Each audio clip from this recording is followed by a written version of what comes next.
1,000,000. That's how many new connections your baby's brain built in the time it took me to say this sentence. And what you do today decides which ones survive. Because here's how it works. The connections your baby uses grow stronger. The ones they don't get quietly cut away.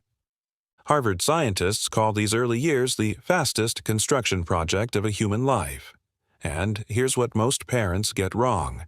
You don't feed it with expensive toys, or flashcards, or classes. The 5 things that build your baby's brain the most are completely free.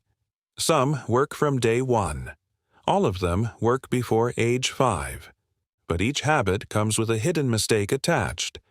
A small, innocent mistake that quietly cancels out the benefit. You made one of them yesterday. I'd almost guarantee it. In fact, the first one is probably in your pocket right now. Habit number 1. Scientists at Harvard call it serve and return. Think of it like a tennis match, and you can start playing on day 1. Your baby serves. Maybe it's a babble, a point of the finger, a toy held up to your face. That serve is an invitation. Your baby's brain is saying, "Play with me." And when you return it, when you babble back, when you look where they point, when you say, "Yes, that's a big dog," something amazing happens. The communication circuits in their brain fire and grow stronger, connection by connection. This back and forth builds language, turn-taking, and emotional security. Harvard researchers say it's one of the most essential experiences for shaping brain architecture.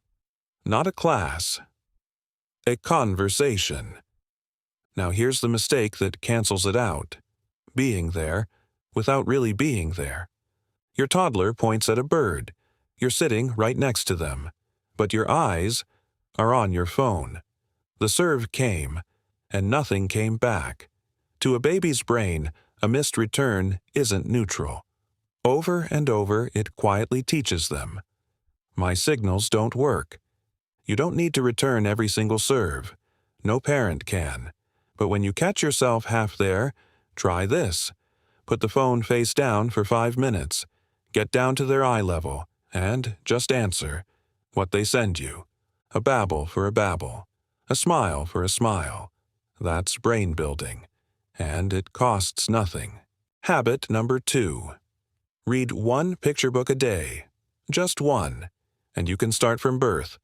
A newborn won't follow the story, but they'll soak up your voice and the closeness. Researchers at Ohio State University did the math. A child who hears 1 book a day, from birth to age 5, hears about 290,000 more words than a child who is never read to. Read 5 books a day? Over 1 million more words. They literally called it the 1,000,000-word gap. And it's not just the number. Books carry words that daily life never uses. At dinner, you say eat, more, no. But a book says enormous, curious, miserable. Those rich words become your child's thinking tools. Here's what makes it even better. When your toddler sits on your lap, looking at the same page, following your finger, their brain is practicing joint attention. Language areas and imagination areas light up together. And books start to feel like warmth, like love. That feeling lasts a lifetime. Now, the mistake that cancels it out. Turning reading into a test. What color is this? What animal is that? Come on, say rabbit. When every page becomes a quiz, reading stops feeling safe. Some kids start avoiding books completely, not because they dislike stories, but because they dislike being tested. So relax. Follow their fingers, not your plan. If they want to skip pages, skip. If they want the same book for the 10th night in a row, read it again. Repetition is how young brains lock things in. 1 book, 1 lap, 10 minutes a day. That's the whole habit. Habit number 3. A consistent bedtime routine. Bath, book, song, bed. The same gentle rhythm, night after night. You can build this from just a few months old, and the earlier you start, the easier it gets. Why does this build the brain? Because sleep is when the saving happens. All day, your child collects new experiences, new words, new skills, but those memories are fragile. During sleep, the brain replays them, strengthens the important connections, and moves learning into long-term storage. Scientists tested this with babies. Babies who slept after learning something new could still do it later. Babies who stayed awake, the memory was mostly gone. Sleep isn't a break from learning. Sleep is part of learning, and the routine is what protects that sleep. Research shows that children with a consistent bedtime routine fall asleep faster, wake up less, and sleep longer. The familiar steps tell the brain, "It's safe now. You can power down." The mistake that cancels it out? Treating the routine as optional, keeping it on calm days, dropping it on chaotic ones. Here's the thing. On the messy days, travel days, guest days, late days, the routine matters most. It doesn't have to be perfect. Shrink it if you have to. 1 page instead of a book. 1 verse instead of a song. But keep the order. The rhythm itself is the signal.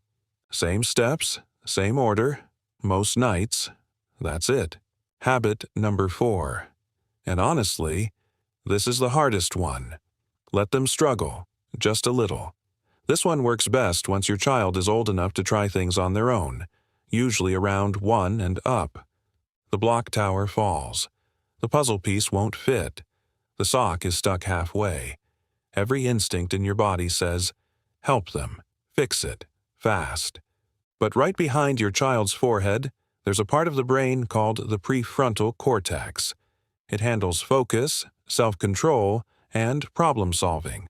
And it only grows through practice, through trying, failing, adjusting, and trying again.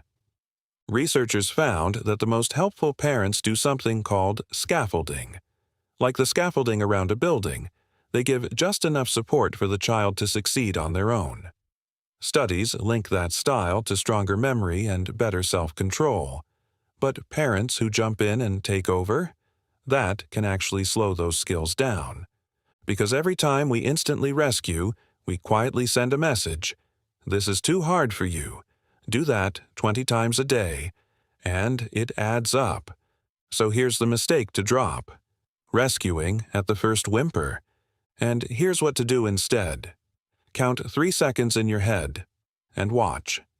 Most of the time, your child isn't asking for rescue. They're just working.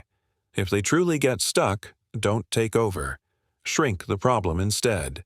Turn the puzzle piece a little, loosen the sock, then hand it back, and let the victory be theirs.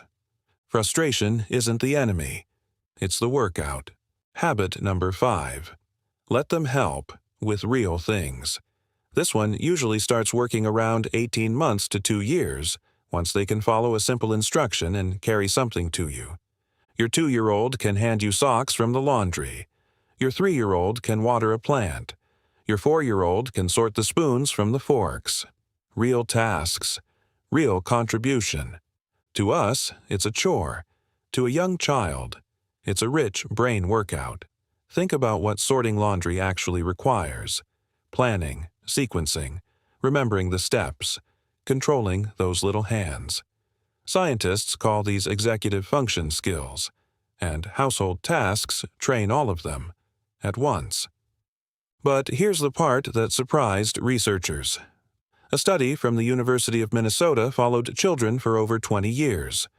One of the best predictors of success in their mid-20s, better relationships, finishing school, standing on their own feet, was whether they started helping with household tasks at age 3 or 4. Not the flashcards, not the classes, the socks. Because when a child completes a real task, they build something no toy can give them. The deep feeling of, I can do this, and this family needs me. The mistake that cancels it out? Redoing their work in front of them. They fold the towel, crooked. You shake it out and refold it while they watch. The message lands instantly. Your help wasn't real. So let the towel stay crooked. Let the plant get a little too much water. Perfection isn't the goal. It's the feeling of contribution. Let's put it all together. Return their serves. Read one book a day. Protect the bedtime rhythm. Pause before you rescue. And let them help. For real. None of these cost a single dollar. None of them need extra hours in your day. They're already hiding inside your ordinary routines. The diaper changes, the dinners, the laundry, the good nights. And now you also know the 5 quiet mistakes. The phone during playtime. The quiz during story time. The skipped routine. The instant rescue. The silent redo. Small habits, repeated every day, are wiring your child's brain for language, memory, resilience, and confidence. Not in the dramatic moments, in the tiny, boring, beautiful ones.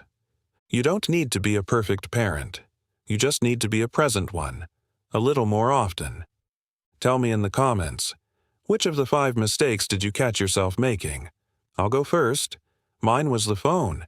If this helped you see your little one a little differently today, hit subscribe. We explain things your baby is doing every day.